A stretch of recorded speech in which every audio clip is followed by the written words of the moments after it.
Lyon demain, le quart d'heure lyonnais. Toute l'actualité chaque matin. Parce que Lyon demain se dessine aujourd'hui. Voici l'essentiel de l'actualité. En ce mercredi, nous sommes le 1er juin. Nous parlons de la grève des éboueurs, grève qui est levée sur l'ensemble de la métropole. La région se mobilise pour les étudiants ukrainiens avec l'attribution notamment d'une bourse. Dans l'actualité également, l'ancien maire de Villeurbanne, Jean-Paul Brett, qui votera pour Katia Buisson, la candidate PRG, le 12 juin prochain pour les prochaines législatives sur la 6e circonscription. Katia Buisson que nous avons rencontrée. Attention, la gare de la Pardieu sera totalement fermée ce week-end pour 24 heures. Explication dans ce quart d'heure lyonnais. Les voies lyonnaises poursuivent leur maillage au cœur de la métropole de Lyon. La métropole qui parle désormais de la voie numéro 2. À terme, elle reliera Cailloux-sur-Fontaine à Mions via Caluire et Vénissieux. Explication avec Fabien Bagnon dans cette édition. Villefranche-sur-Saône va recevoir un chef traditionnel de Papouasie-Nouvelle-Guinée. Les piscines éphémères se multiplient à Lyon, après celle de la Tête d'Or, celle de Gerland. Et puis nous ferons le point également sur la future salle Arena de l'Olympique lyonnais à Dessines. Lyon demain, le quart d'heure lyonnais, toute l'actualité chaque matin. Gérald de Bouchon. Bonjour à toutes, bonjour à tous. Bienvenue dans ce quart d'heure lyonnais. La grève des éboueurs est donc levée. La collecte des ordures reprend sur la métropole. La collecte était perturbée depuis le 20 mai dernier. Il faudra toutefois quelques jours pour retrouver une situation normale sur la voie publique dans les secteurs concernés. La région se mobilise pour les étudiants ukrainiens. Un fonds d'urgence doté de 300 000 € et plusieurs dispositifs ont été mis en place pour soutenir une population sur la zone de conflit et dans les pays limitrophes. Également apporter un soutien à l'accueil des réfugiés ukrainiens dans notre région et accompagner les entreprises qui sont impactées par cette guerre.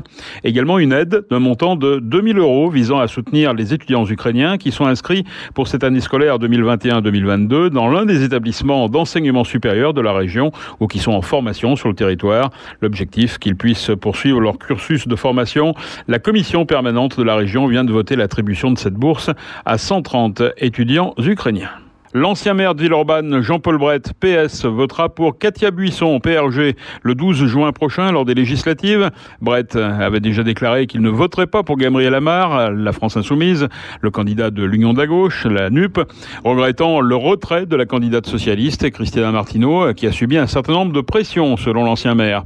Choqué aussi par le parachutage de Gabriel Amar, le gendre de Mélenchon. Katia Buisson est revenue hier sur le sens de sa candidature dans la 6e circonscription. Au micro d'Ilona Quinzi. Ma candidature, c'est une candidature indépendante villeurbannaise puisque j'habite au Tonkin depuis plusieurs années et que je suis élue à Villeurbanne.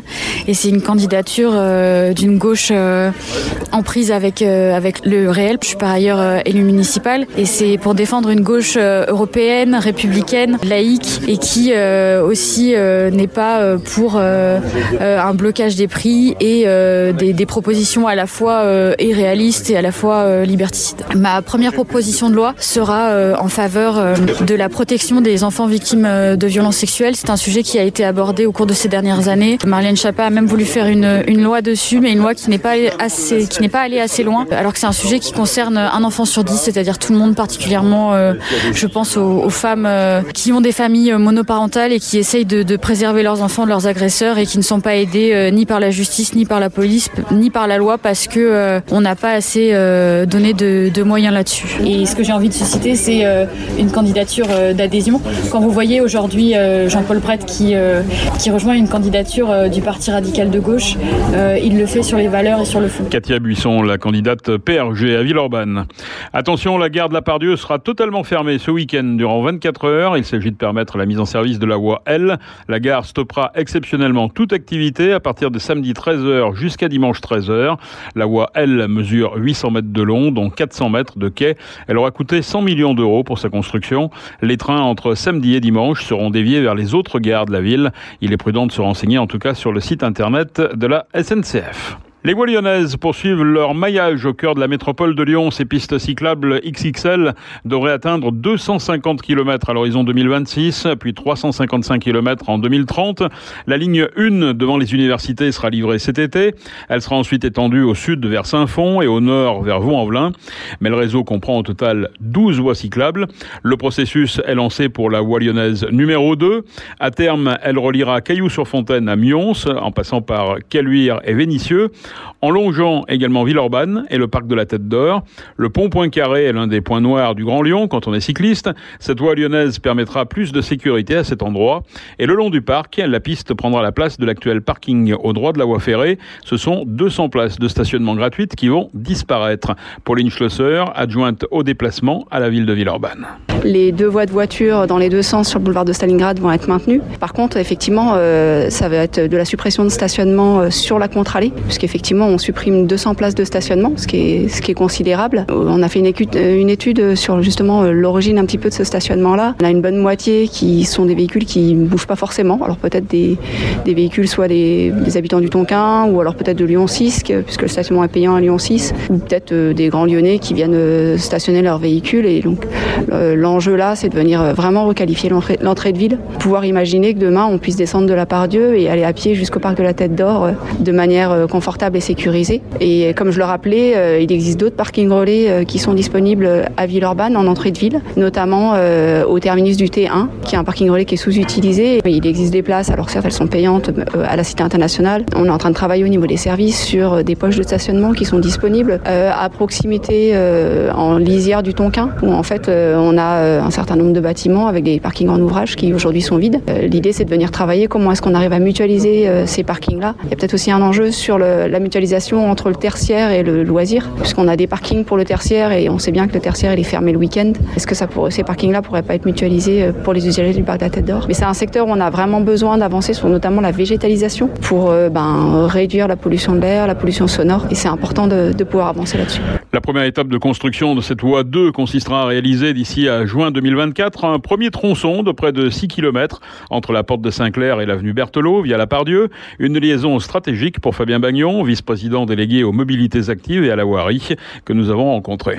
Elle est stratégique déjà parce qu'elle va permettre de délester un petit peu la voie lyonnaise numéro 1 sur les quais qui est extrêmement occupée, mais surtout parce qu'en fait elle vient traverser le secteur de la Part-Dieu, voilà, donc qui est quand même le 2e secteur d'affaires de France. Il y a énormément de salariés qui passent à vélo. Les entreprises n'arrêtent pas de nous solliciter sur la création d'aménagements, notamment de stationnement. Il est urgent d'améliorer la cyclabilité de ce secteur. Comment vous allez passer sur ces axes qui sont actuellement dédiés beaucoup à la voiture? Vous allez prendre sur quoi? Sur la voiture? Cette voie lyonnaise numéro 2, effectivement, passe sur des grands boulevards, des axes importants qui ont été trop longtemps réservés à la voiture, tout simplement parce que c'est plus facile de l'insérer. On est sur des axes où il y a parfois 2, 3, 4 voies de circulation automobile, avec des mobilités qui évoluent déjà fortement. Et donc oui, on va prendre un peu de place là où c'est nécessaire à la voiture, mais pour insérer des pistes cyclables qui, je le rappelle, permettent de faire passer 7 fois plus d'usagers qu'une voie automobile. Voilà, donc on est vraiment sur une optimisation de l'utilisation de l'espace public et donc sur une amélioration de la mobilité générale. Il y a quand même 2 ou 3 verrous à faire sauter, hein. Il y a le pont Poincaré, puis il y a aussi la Part-Dieu avec les bus. Ça va être compliqué. La Part-Dieu, c'est pour ça qu'on a choisi de passer dans la Trémie. Voilà, donc on avait une Trémie qui avait été conçue à une autre époque pour écouler 2 voies de circulation et beaucoup de trafic automobile.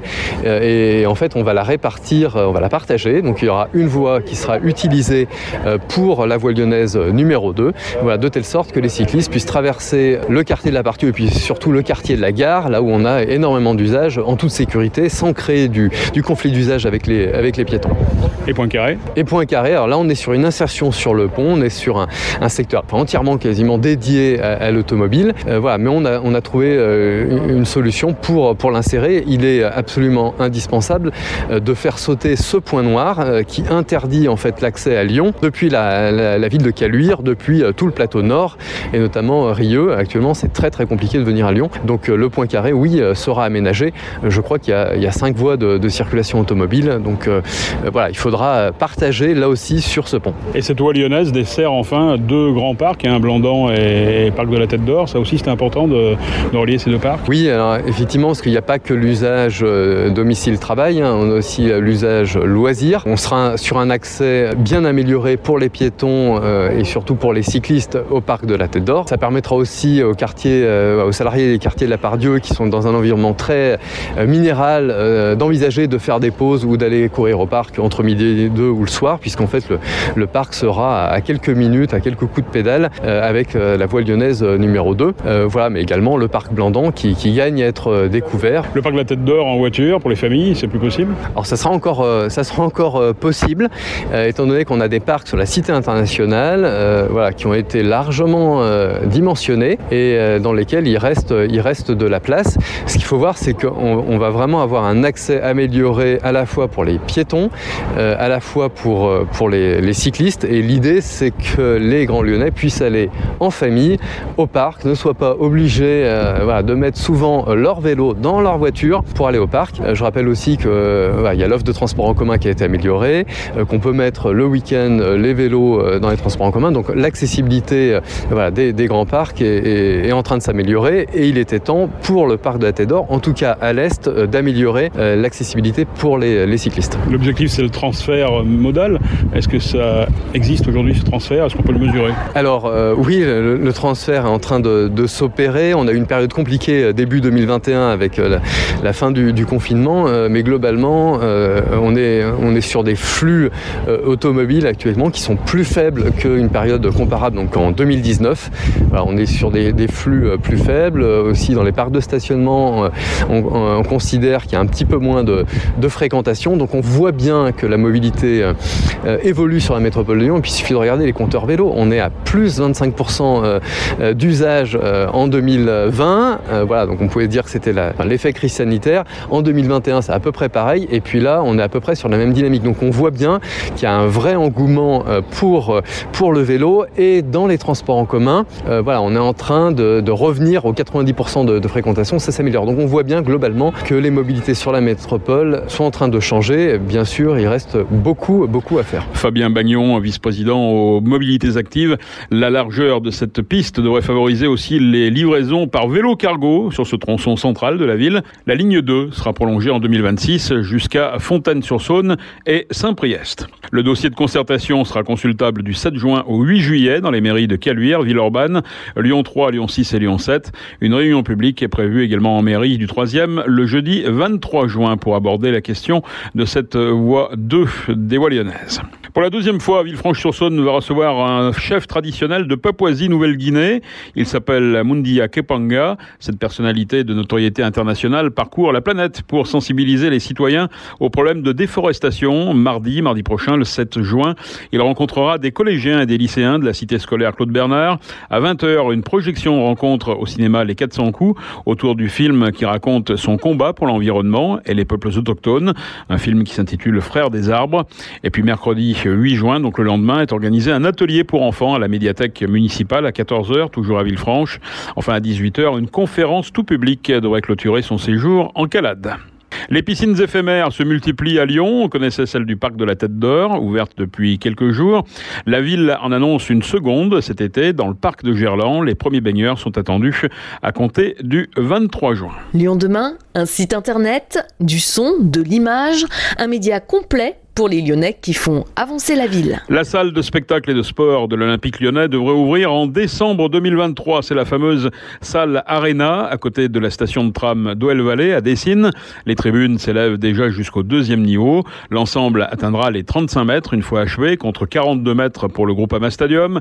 80% du gros œuvre sera terminé en septembre. Les poutres de 70 mètres de long pourront être posées à l'automne. La salle sera livrée en décembre 2023 s'il n'y a pas de problème d'approvisionnement en matières premières, prévient l'Olympique Lyonnais. La Ligue féminine, l'Asvel s'incline une seconde fois à Bourges, 78-62. L'Asvel s'est incliné au Prado hier soir. Les tangos mènent donc 2-0. Les Lyonnaises sont dos au mur dans l'obligation de s'imposer samedi dans le match 3 qui se déroulera à Mado-Bonnet. C'est la fin de ce quart d'heure lyonnais. Merci de l'avoir suivi. On se retrouve demain, même heure, mêmes antennes. Excellente journée à l'écoute de nos programmes.